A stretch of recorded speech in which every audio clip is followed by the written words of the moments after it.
But to get to that point, as far as my style or my flat ironing, I believe that there are basically 4 key points. So you got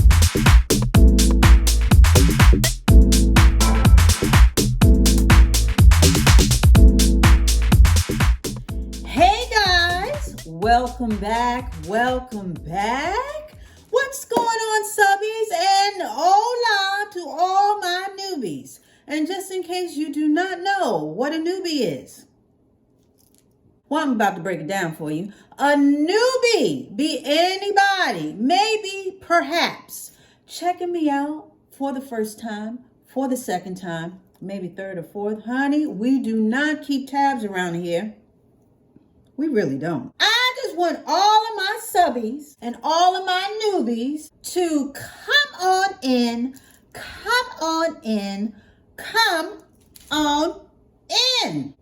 Okay, so for today's going to be a little quickie, and it's going to be a little refresher, because sometimes a refresher is very refreshing.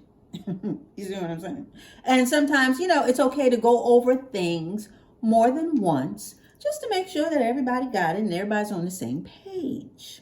Now, this particular refresher, this part 2 or part 2 or follow up or revisit, this one is about flat ironing. I had one of you guys, and you know who you are, as well as some other people who have come in from time to time and asked about flat ironing. First of all, how often do I flat iron my hair? As well as just how do I get my hair to lay the way that it lays after flat ironing. Now, again, we did a video about this particular subject, and that will be down below, the original. But I figured, you know what, let's tiptoe in and let's have a seat, everybody have a seat, and let's just go over some of the particulars and some of the bullet points as far as what I consider conducive to a fantabulous flat iron or a fantabulous flat ironing result. So we're just going to jump right into it. First of all, to answer the question about how often I flat iron, I wash my hair every week and I flat iron every week. I just flat iron once a week. I don't come back in and do it again and 3 times and this and that, so forth and so on. One and done. And then I wrap it at night. And that's what helps keep my style throughout the week.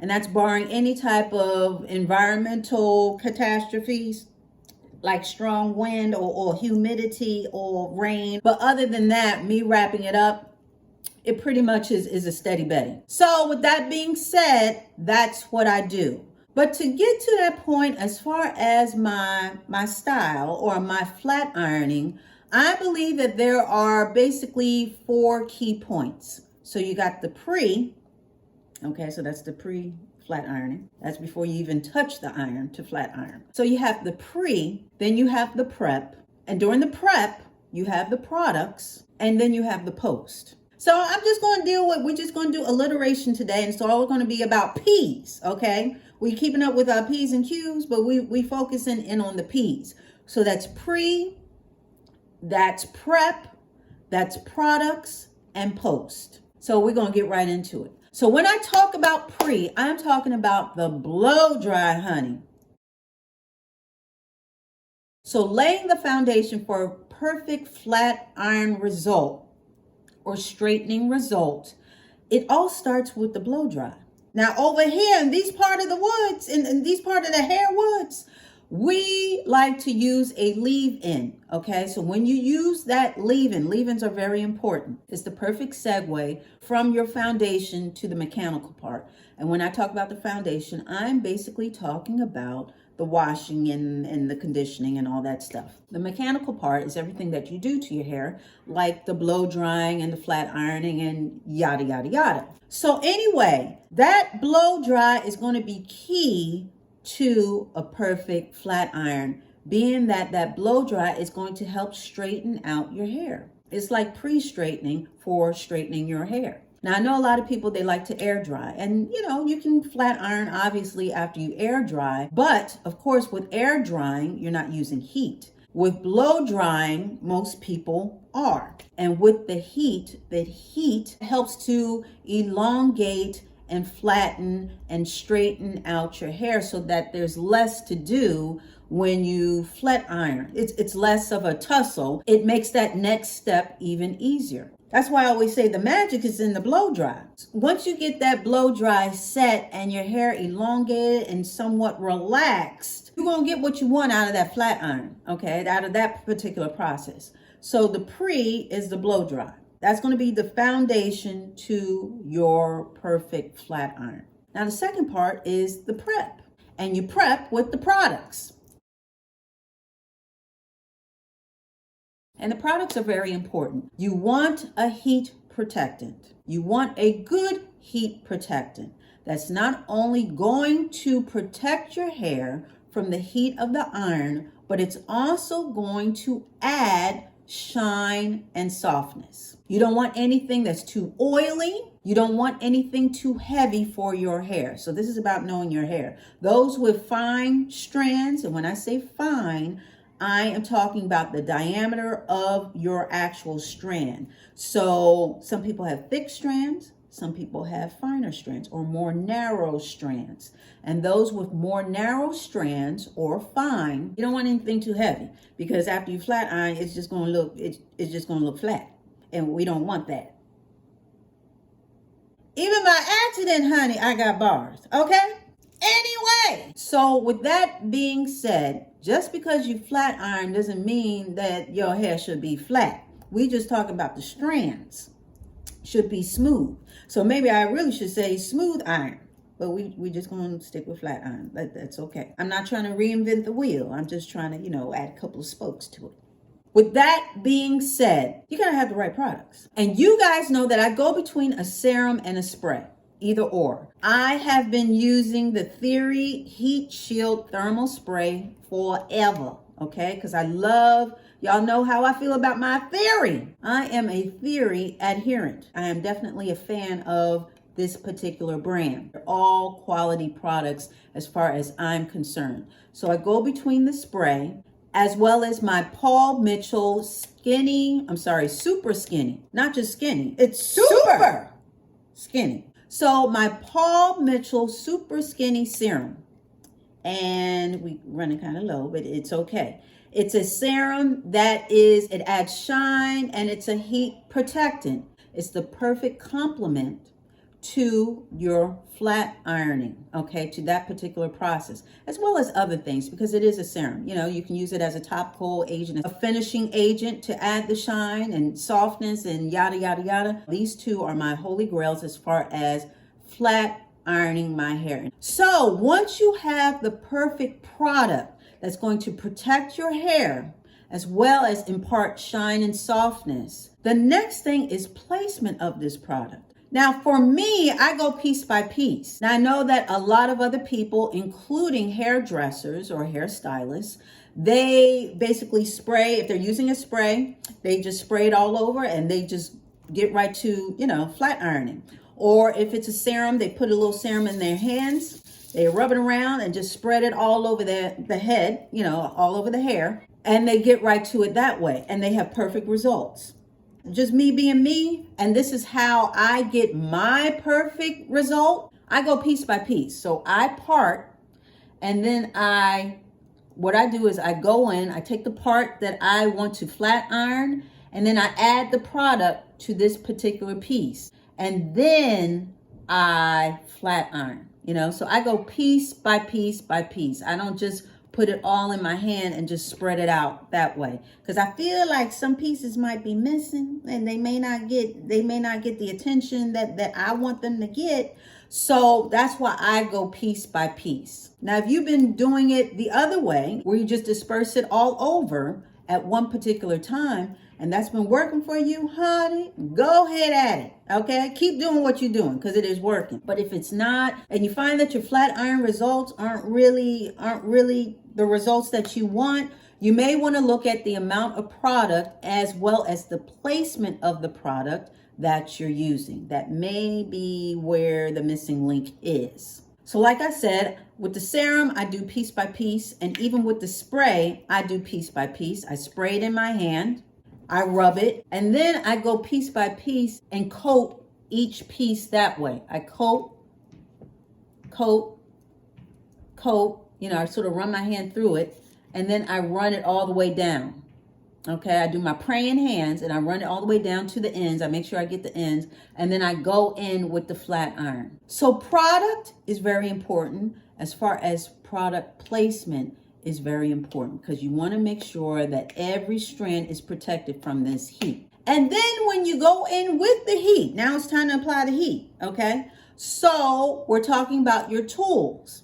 Now, I use a ceramic iron. Ceramic irons protect your hair. As far as heat, it uses infrared heat, which basically helps to preserve the moisture in your hair. The old school metal flat irons, honey, those are things of the past. We can put those aside. We have now upgraded to new technology, which includes ceramic, tourmaline, just to name a few, that really do the thing. It's going to do the daggone thing as far as imparting heat to your hair with minimal damage. Okay? And again, it's all about how you're using it, as well as the temperature. When you are relaxed, you do not need to go as high as those who are natural, because the chemical in your hair has already, it leaves you a little more susceptible to damage as far as heat and other chemicals and other things. Therefore, we want to be a little more conservative with the heat. Now, heat varies with people as well as their type of hair, whether you have coarse or thick hair or more fine hair. Because again, more fine hair, you probably don't need it as high as those who have thick hair. And again, we're talking about the strands. So with that being said, for me, I use 360, and that's 360 degrees Fahrenheit. That's what I do. Now, some people may go up to 400, okay? But I would say anything from 4 on, that's natural territory. That's natural hair territory. We, as in relaxed gals, we usually don't need to go that high. But I'm leaving that up to y'all, because y'all should know your hair. I'm just saying overall, but just on average, that those who are relaxed do not need to go as high as 400 plus. So with that being said, heat temperature is very important. So again, just to problem solve, if you are flat ironing your hair and you're not getting the results that you want, you may want to look at the temperature that you're using. Maybe that is too low for you. And how would you know? Because once you make that one pass, as long as you have the right product, okay, and again, you don't want anything with a whole bunch of water or whatever, anything that's going to cause reversion. You want something that is going to be a heat protectant. Specifically, you want a topical heat protectant, something that you're actually applying before applying the heat, something that's not going to dissipate or evaporate. You want something that's going to apply to lay on your hair and be that barrier between the iron and your hair. That's what you want. That is a heat protectant. So anyway, once you do that one pass, you should see results. You should immediately see a change. Now, I do 2 passes overall. I do 1 to straighten and then 1 to curl, because I like to bump my ends. Some people call them bumping, curling, bending, whatever you want to call it. That's what I do. So the first one, I flat iron it straight. And the second one, I flat ironed or curl to bend. Now, if after that first flat iron you see no change, then something is amiss between the product and the heat on your iron. So there's that. And I know that some people talk about there's a technique and everything like that. Let me just say this. Sure, there's a technique to just about everything, to a blow dry, to combing your hair and this and that, so forth and so on.